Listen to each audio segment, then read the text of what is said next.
Neste tópico, vamos falar de uma forma resumida os principais fatos do uso de cosméticos ao longo do tempo para entendermos a evolução do produto cosmético e as influências que observamos até hoje. Desde a pré-história, temos registro do uso de plantas e outros elementos da natureza nas pinturas corporais. Este hábito era tanto para finalidades ritualísticas como também para o embelezamento. As evidências de preparações cosméticas datam de aproximadamente 10.000 a.C. O local onde foram encontradas essas evidências de forma mais significativa foi no Egito. Os egípcios usavam essas preparações em rituais religiosos, nos cuidados de higiene, para promover o bem-estar, para se embelezar e também para se proteger do sol quente e dos ventos secos. Tanto homens quanto mulheres usavam óleos perfumados e misturas para amaciar a pele e mascarar os odores corporais. Os principais ingredientes utilizados eram azeite de oliva, rosas, camomila, mirra, lavanda, hortelã, óleo de gergelim e óleo de amêndoas. E um produto daquela época que até hoje é muito popular é o chamado cajal, aquele que a gente usa para dar um contorno preto aos olhos e são tão típicos das figuras egípcias. A história do cajal é muito interessante. Vocês sabiam que ele era usado para proteger os olhos do sol e prevenir e tratar conjuntivites e também para proteger as crianças do mal-olhado? Acredita-se que ele era usado até em crianças recém-nascidas.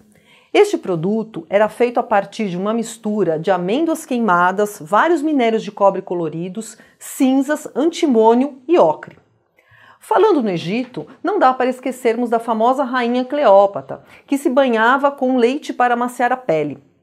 Não deixe de assistir o vídeo que você encontra nos documentos do curso. Está em espanhol, mas é fácil de entender e tem imagens que recriam o ambiente da época. Na China, por volta de 3.000 a.C., surgiu o precursor do esmalte, um produto feito à base de goma arábica, gelatina, cera de abelha e ovo. A cor desse produto estava relacionado à classe social. Cores como dourado e vermelho eram exclusivos das classes mais altas. Tanto na China, Japão e até na Grécia, por volta de 1500 a.C., era valorizada a cor da pele do rosto muito clara e utilizavam o giz ou pó facial de chumbo para dar essa tonalidade branca ao rosto. Seria o precursor do pó facial. Nesta época também temos uma mistura feita com pós de ferro vermelho e argila ocre para colorir os lábios. Outro fator interessante da antiguidade é que por volta de 180 d.C., o médico grego chamado Cláudio Galeno desenvolveu pesquisas e acabou criando um produto à base de cera de abelha e bórax, que deu origem ao conhecido cold cream de hoje. Na Idade Média, com uma forte influência do cristianismo, houve uma queda do uso das preparações cosméticas e também nos hábitos de higiene, já que qualquer preocupação com o corpo era considerado profana. Só mais tarde, por volta de 1200, apareceram na Europa os primeiros perfumes, que vieram para a Europa do Oriente Médio na época das Cruzadas. Na Idade Moderna, por volta de 1500, apenas a aristocracia usava cosméticos na Europa. Naquela época, eram valorizados os cabelos loiros, considerados angelicais, e utilizavam misturas de enxofre, alumínio e mel para descolori-los. A pele branca também era muito valorizada, principalmente na nobreza. Usavam para isso pó de chumbo branco. A Itália e a França se destacaram na fabricação de produtos cosméticos e apareceram os primeiros depilatórios, pomadas, cremes, águas de cheiro, entre outros produtos. Era o início dos laboratórios especializados na fabricação desses produtos. A França, desde essa época, se tornou referência na fabricação de perfumes. Como podemos observar, as misturas usadas para dar um aspecto branco à pele do rosto eram muito tóxicas.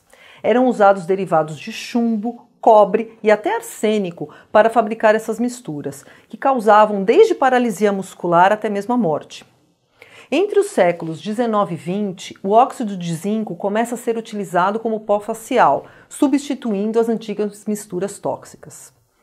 Os cosméticos eram fabricados sem nenhum tipo de regulamentação, e na época industrial, quando muitas pessoas passaram a utilizar esses produtos, produzidos em larga escala, ficaram mais evidentes os problemas causados pelos cosméticos.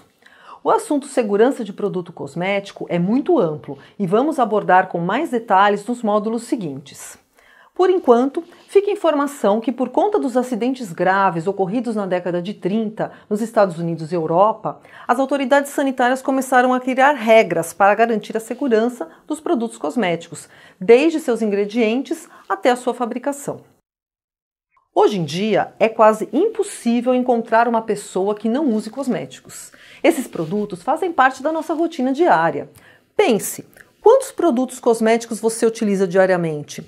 Seja na manutenção da higiene, proteção solar ou para ficar mais atraente, o uso dos cosméticos se popularizou. Podemos encontrar cosméticos nas farmácias, lojas especializadas, supermercados.